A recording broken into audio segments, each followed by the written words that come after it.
ध्यान से सुनिए भाई, जब वो उनकी हमारे सरकार मोदी जी क्या कह रहे हैं, ठीक है? तब तो इन चीजों को और एकदम संभालना सच था, बोल रहे हैं, इसमें कोई दो राय नहीं है। उसको कुछ कर भी नहीं पाते थे।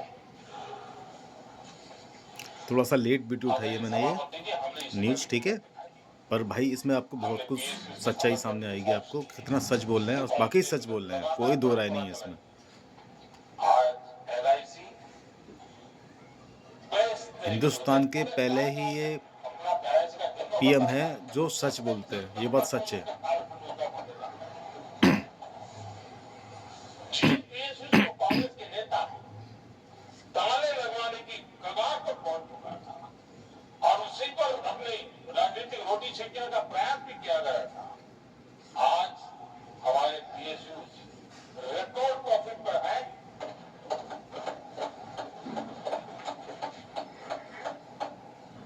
इतना ही नहीं, वे अपने परफॉर्मेंस से मेक इन इंडिया को भी गति दे रहे हैं।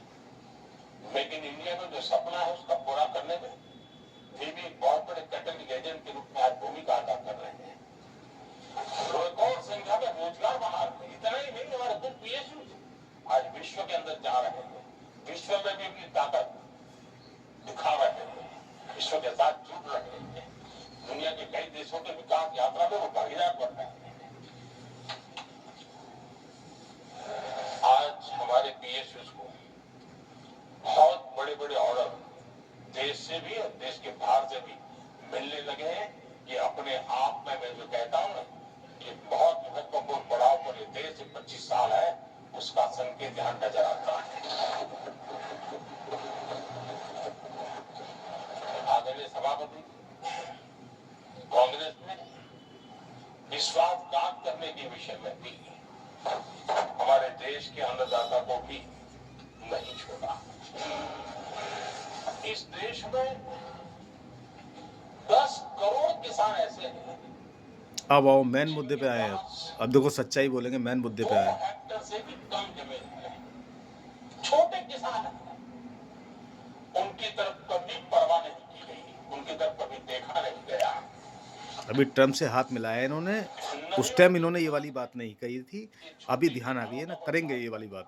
अब ध्यान रखना, करेंगे ये उन्होंने वाली कहा बात तो बड़े लोगों किसानों को के बारे मान में। लिया तो गाड़ी चल जाएगी, और यही राजनीति करते रहे। आदरणीय सभापति, हमारे देश में छोटे टेंशन किसान में रहते हैं, बड़े आदमी हैं, अब ध्यान आया है, करेंगे ज़रूर। अब जमीनी या हकीकतों को समझना आप करेंगे नहीं, बिल्कुल करेंगे किसानों के और बारे में उसी बात। के कारण हम पीएम किसान सम्मान निधि योजना लेकर के ये देखो टेबल तोड़ रहे हैं। और आप इतने कम समय में हमारे इन छोटे किसानों के खाते में 4 लाख करोड़ रुपया हमने दिया। ओ भाई साहब, समझ लो बात, आप जरा 4 समझ लो। लाख करोड़ का आंकड़ा छोटा नहीं होता है। अरे बहुत बड़ा होता है, और मैं तो आंकड़े ही नहीं हमने लगा हमारे पा रहा हूँ, छोटे कैलकुलेटर किसानों को फट जाएगा मेरा। एक नई ताकत दी है, नए सपने देखने का सामर्थ्य दिया है, और मुझे पक्का विश्वास है कि हमारा किसान उस दिशा में जरूर भारत की आशा अपेक्षा के अनुरूप परिणाम देगा।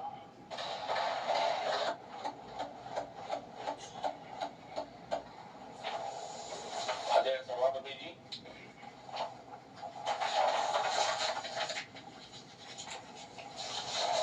यहाँ कुछ साथियों ने इम्प्लीमेंटेशन के संबंध में शिकायतों का आशंका भी की है। शायद वो तय करके आए थे कि ऐसा ऐसा बोलना है, तो इस वक्त उनका ऐलान दिखता था, बातों में तो नहीं दिखता है। आदरणीय सभापति जब ये इम्प्लीमेंटेशन को लेकर के इतनी बड़ी बड़ी बातें करते हैं, मैं जरा किस्सा सुनाता हूँ। मैं किसी का बड़ा अब कहानी सुनना, जो नहीं दादा नानी नाना सुनाते थे ना, वो कहानी सुनो आप ध्यान से। ऐसा परेशानी पीएम तो मिलेगा जरूर आपको कोई, होगी, लेकिन करते तो तथ्य ही कि होते आपको हैं। कहानी भी सुनाए। हमारे देश के एक नेता हिमाचल प्रदेश के दौरे पर थे, और वहां से आने के बाद उन्होंने खुद ने एक घटना कहीं सुनाई, रिकॉर्ड पर उपलब्ध है। उसमें उन्होंने कहा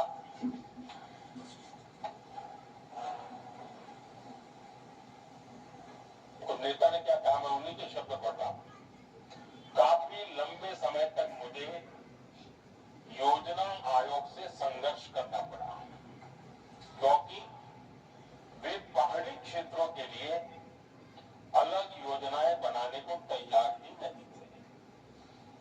मैं हिमाचल प्रदेश गई थी, जब मैं वापस आई तो मैंने योजना आयोग में कहा कि हमारे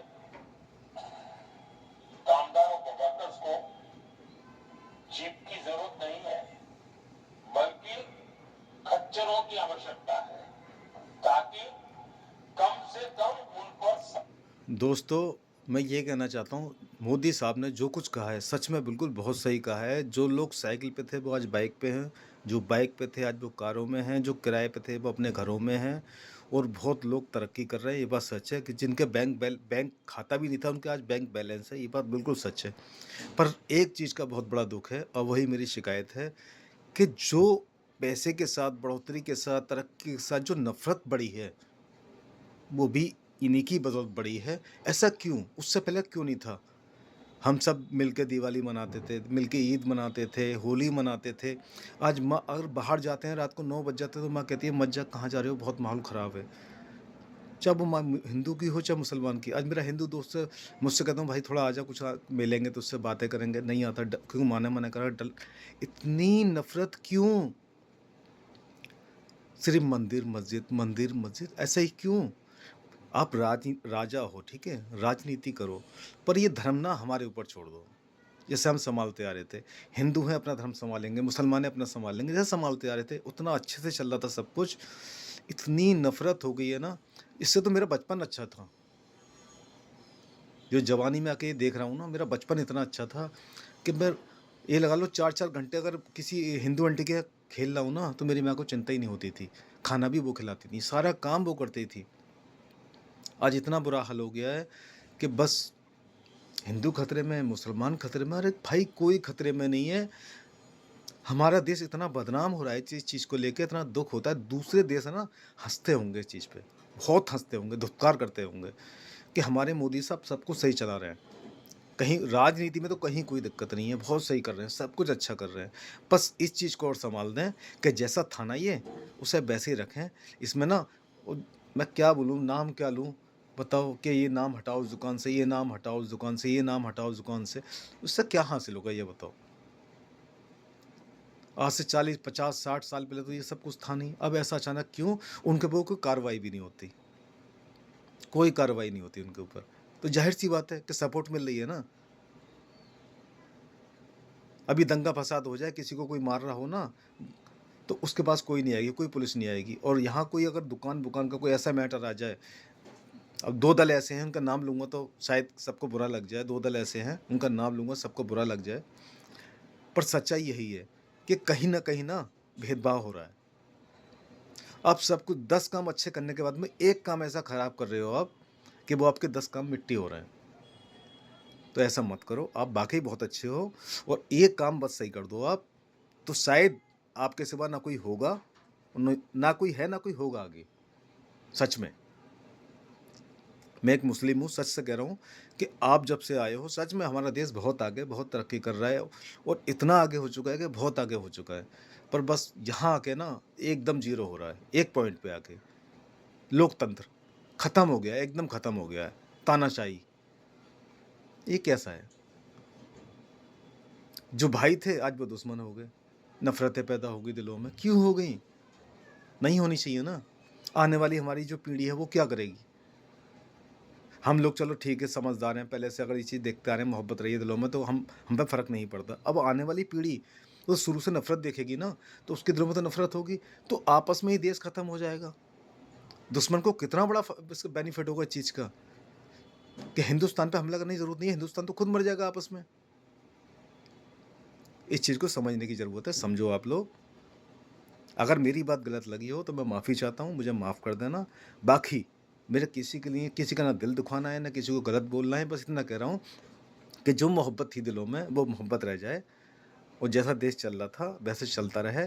मोदी जी की छवि खराब ना हो, बस यही हाथ जोड़ के मेरी विनती है। और ये वीडियो अगर जिस भाई पे भी जाए, हिंदू भाई हो, मुसलमान भाई हो, दलित भाई हो, कोई भी भाई हो, अगर मेरी बात कहीं से कहीं तक गलत हो, तो भाई ज़रूर आप कमेंट में बोलना और जितनी ये वीडियो शेयर हो सके, उसे ज़रूरत से ज़्यादा शेयर करो क्योंकि ये मोहब्बत का पैगाम है।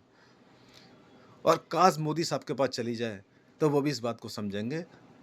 मैं तो खैर अनपढ़ जाहिल हूँ उनके आगे, उस हमारे कहते हैं ना बादशाह हैं, पर उनके लिए मैं कहीं कुछ नहीं बोल रहा हूँ। कभी इस पे भी ये उँगली उठ जाए कि ये बोल दिया, उनके लिए नहीं बोल रहा। सच में उनके काम से बहुत खुश हूँ। बस एक चीज़ पे ध्यान नहीं दे रहे हैं, उस पे अगर ध्यान दे लें, तो हमारा देश बिल्कुल सोने की चिड़िया था और सोने की चिड़िया हो जाएगा। क्योंकि एकता बहुत ज़रूरी है। किसी ने कहानी बताई थी ना, एक उँगली जो होती है उसे तोड़ दोगे आप, जब मुक्का बनता है ना, उसे कोई नहीं तोड़ सकता, दुनिया का कोई भी देश। तो हमारा जो देश है ना, वो मुक्का है एक। जिसे कहते हैं घूसा मुक्का, उसका कोई कुछ नहीं कर सकता और वही चाहिए हमें। हमें एकता चाहिए आपस में, हमें बँटना नहीं है। हम बँट जाएँगे तो हमें कमज़ोरी आसानी से कोई भी तोड़ देगा। तो भाइयों, जय हिंद, जय भारत, जय भीम, अस्सलाम वालेकुम। और भाई अगर कुछ गलती हो जाए तो मुझे माफ़ करना। मोदी जी जय हिंद। आप तक अगर वीडियो पहुँच जाए तो इस बच्चे को माफ़ करना और थोड़ा-सा ध्यान देना बच्चे की तरफ। मैं आप ही की तरफ हूँ और आप ही, सच में आपको बहुत फ़ॉलो करता हूँ और बहुत बड़ा फ़ैन हूँ मैं आपका।